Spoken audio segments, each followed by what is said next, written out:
Assalamualaikum warahmatullahi wabarakatuh. Perkenalkan, nama saya Desi Nur Aziza. Saya dari Prodi Manajemen kelas A, ingin menjawab beberapa pertanyaan ujian akhir semester dan mata kuliah Aswaja.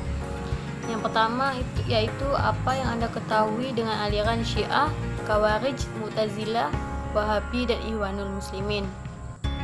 Baiklah, saya ingin menjawab yang pertama. Syiah berasal dari bahasa Arab. Syiah artinya pembelaan dan pengikut seseorang. Selain itu juga diartikan setiap kaum yang berkumpul di atas suatu perkara.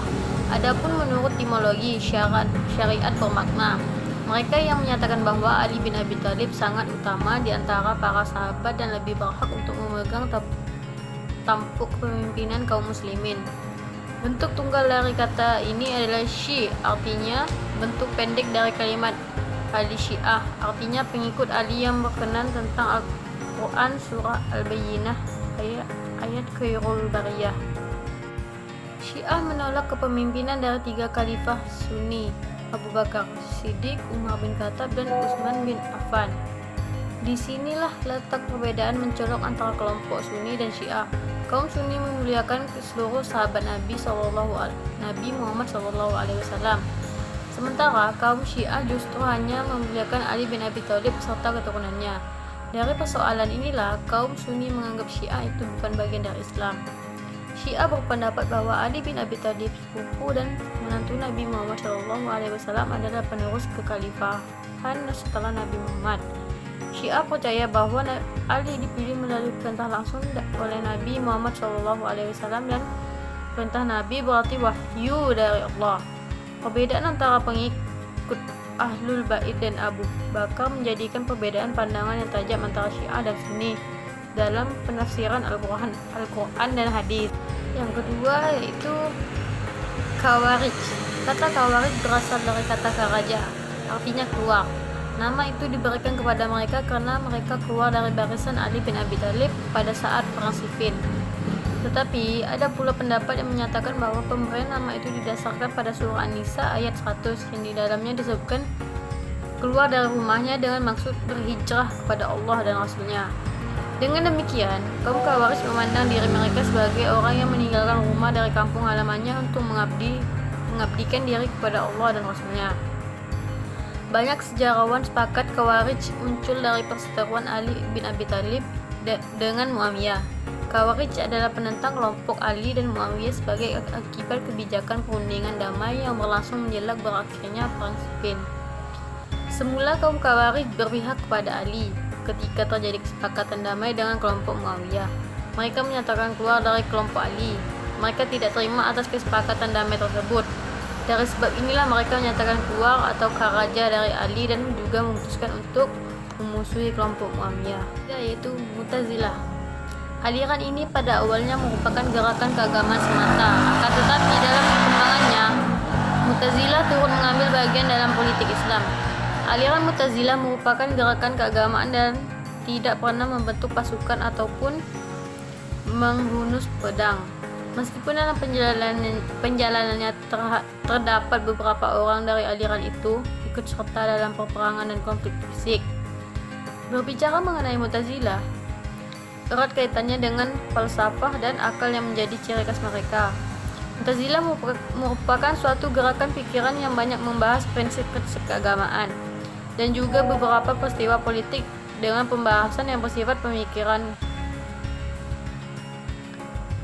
Aliran Mu'tazilah atau Qadariyah lahir pada akhir masa kekuasaan Daulah Umayyah. Paham ini lahir di negeri Irak, tepatnya di Babil Lama. Daerah tersebut terkenal sebagai tempat berakulturasinya etnis Persia dengan etnis Smith, dan tidak lama setelah itu menjadi kiblat ilmu dan menjadi pusat pemerintahan Abbasiyah. Nama lain dari Mu'tazilah adalah Qadariyah, dan nama ini lebih populer dari nama yang pertama. Nama Qadariyah ini masih terkait pada paham dan penganutnya yang berpendapat bahwa manusia memiliki kebebasan berkehendak, atau dengan kata lain kehendak manusia itu bersifat bebas, tidak terkait kodok dan kodok. Empat adalah Wahabi.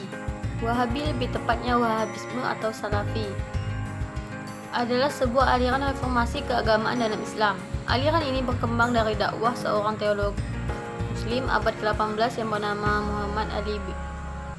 Muhammad bin Abdul Wahab yang berasal dari Najd, Arab Saudi. Aliran ini digambarkan sebagai sebuah aliran Islam yang ultra konservatif, keras, dan puritan. Pendukung aliran ini percaya bahwa gerakan mereka adalah gerakan reformasi Islam untuk kembali kepada ajaran monoteisme murni. Kembali kepada ajaran Islam sesungguhnya yang hanya berdasarkan kepada Al-Quran dan Hadis, bersih dari segala ketidakmurnian seperti praktik-praktik yang mereka anggap bid'ah, syirik, dan khurafat. Saat ini, Wahabisme merupakan aliran Islam yang dominan di Arab Saudi dan Qatar. Ia dapat berkembang di dunia Islam melalui pendanaan masjid, sekolah, dan program sosial. Dakwah ulama Wahabisme adalah tauhid, yaitu keesaan dan kesatuan Allah.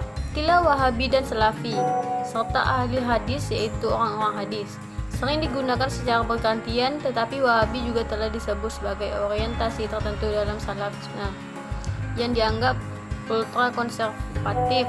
Namun dapat disimpulkan, Wahabi merupakan gerakan Islam Sunni yang bertujuan untuk memurnikan ajaran Islam dan dari ajaran-ajaran atau praktik-praktik yang dianggap menyimpang seperti syirik, ilmu hitam, penyembahan berhala, dan bid'ah. Terakhir yaitu Ikhwanul Muslimin. Sering juga disebut Al-Ikhwan, adalah salah satu jamaah dari umat Islam, mengajak dan menuntut ditegakkannya syariat Allah, bekerja dengannya dan untuknya, keyakinan yang bersih, menghujan dalam sanubari, pemahaman yang benar dan masuk dalam akal dan fikrah, syariah yang mengatur al-jawarih, anggota tubuh, perilaku, dan politik. Jamaah Ikhwanul Muslimin berdiri di kota Islamiyah, Mesir pada Maret 1928 dengan pendiri Hasan al-Banna bersama ke-6 tokoh lainnya. Di masa-masa awal tersebut, orang-orang Ikhwan langsung menyebar pemikiran menuju utara dan selatan Mesir. Pada tahun 1930, anggaran dasar Ikhwanul Muslimin dibuat dan disahkan pada rapat umum Ikhwanul Muslimin pada 24 September 1930. Pada tahun 1932, struktur administrasi Ikhwanul Muslimin disusun, dan pada tahun itu pula Ikhwanul Muslimin membuka cabang di Swiss, Abu Swir, dan Al-Mahmudiyah. Ikhwanul Muslimin merupakan sebuah organisasi Islam berlandasan ajaran Islam. Bisa dilihat dari pemikiran utama Ikhwanul Muslimin. Ia merupakan salah satu jamaah dari beberapa jamaah yang ada pada umat Islam, yang memandang bahwa Islam adalah din yang universal dan menyeluruh, bukan hanya sekedar agama yang mengurusi ibadah ritual, sholat, puasa, haji, zakat, dan lain-lain saja.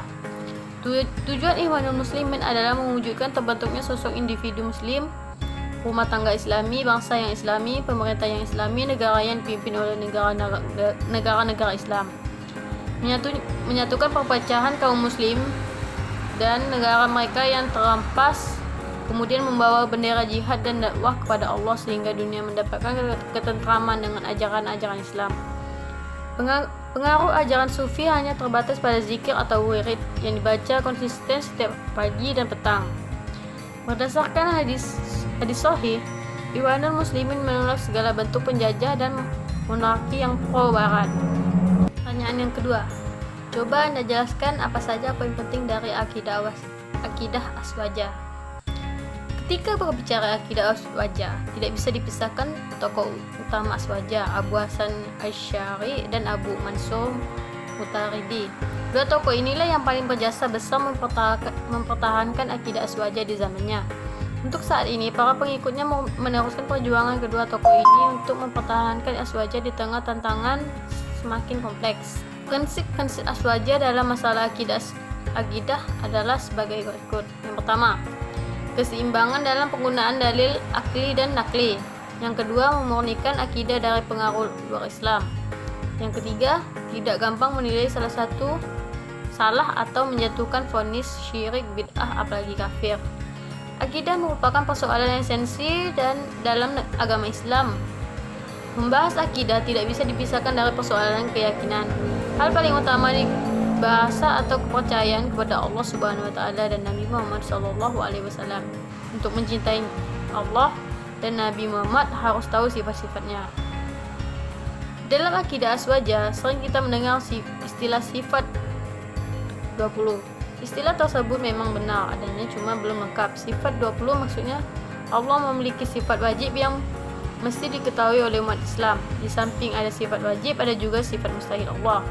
Jumlah sifat mustahil Allah juga 20. Di samping memiliki 20 sifat wajib dan 20 sifat mustahil, Allah juga memiliki satu sifat jaiz. Sementara untuk mencintai Nabi Muhammad SAW juga harus tahu sifat wajib dan sifat mustahil. Nabi Muhammad memiliki 4 sifat wajib dan 4 sifat mustahil. Kemudian ada satu sifat jaiz. Jumlah sifat Allah Subhanahu wa taala dan Nabi Muhammad SAW apabila dijumlahkan menjadi 50 sifat. Bagi umat Islam, akidah 50 harus diketahui dan diimani. Tidak hanya diucap secara lisan, diamalkan dalam perbuatan, juga harus dihayati dalam hati. Semua itu dilakukan sebagai bentuk keimanan mendalam. Kaum Aswaja juga harus mempercayai adanya malaikat-malaikat tersebut terbuat dari cahaya atau nur yang jumlahnya sangat banyak. Namun ada 10 malaikat yang wajib untuk dikenal. Kaum Aswaja juga harus mempercayai kitab-kitab suci yang pernah diturunkan Allah Subhanahu wa taala kepada nabi maupun rasul. Di antara kitab suci yang pernah diturunkan, yang pertama, kitab Taurat diturunkan kepada Nabi Musa alaihissalam, dan kitab Zabur diturunkan kepada Nabi Daud alaihissalam, dan kitab Injil diturunkan kepada Nabi Isa alaihissalam. Dan yang terakhir yaitu kitab Al-Quran diturunkan kepada Nabi Muhammad SAW. Akidah Aswaja berikutnya harus mempercayai Nabi atau Rasul. Nabi adalah orang yang menerima wahyu Allah untuk dirinya tanpa ada kewajiban untuk menyampaikan ke orang lain. Rasul adalah orang yang menerima wahyu Allah dan memiliki kewajiban untuk menyampaikan pada umat manusia. Ada catatan jumlah Nabi 124.000 orang, sementara Rasul 315 orang. Namun dari banyaknya jumlah tersebut, hanya 25 Rasul dan Nabi yang wajib untuk diimani. Pertanyaan yang ketiga, apa yang Anda ketahui dengan Aswaja? Aswaja terdiri dari 3 kata yang artinya artinya keluarga, pengikut, dan penduduk. As-sunnah artinya jalan, cara, atau perilaku walaupun tidak diridai. Al-jamaah artinya sekelompok orang yang banyak dan sekelompok manusia yang berkumpul berdasarkan satu tujuan, atau kaum yang bersepakat dalam satu masalah, atau orang-orang yang memelihara kebersamaan dan kolektivitas dalam mencapai satu tujuan.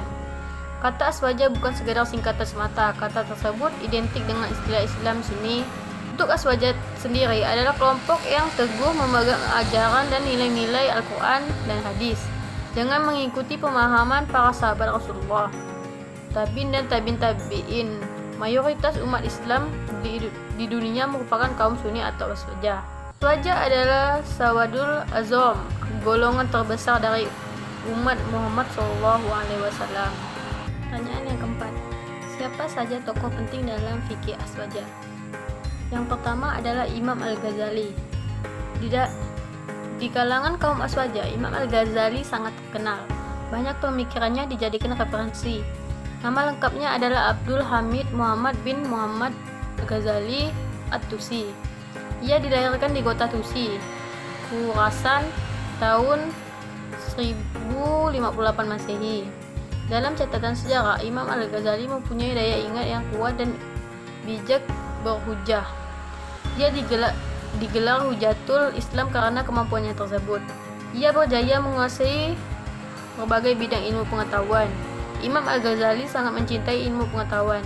Ia juga sanggup meninggalkan segala kemewahan hidup untuk bermusafir dan mengembara serta meninggalkan kesenangan hidup demi mencari ilmu pengetahuan. Imam Al-Ghazali telah menggembara selama 10 tahun. Ia mengunjungi tempat-tempat suci di daerah Islam yang luas seperti Mekah, Madinah, Yerusalem, dan Mesir. Sejak kecil, dia telah dididik dengan akhlak mulia. Hal ini menyebabkan dia benci kepada sifat riya, megah, sombong, takabur, dan sifat-sifat tercela yang lainnya. Yang kedua yaitu Imam Al-Junaid Al-Baghdadi. Nama Al-Junaid memang tidak setenar Al-Ghazali. Walaupun demikian, beliau termasuk tokoh tasawuf tasawuf paling dihormati di kalangan kaum Aswaja. Nama lengkap beliau Al-Junaid bin Muhammad bin Al-Junaid Abu Qasim Al-Qawariri Al-Qazaz Al-Nahwandi Al-Baghdadi Al-Syafi'i. Beliau dikenal dengan Al-Junaid Al-Baghdadi.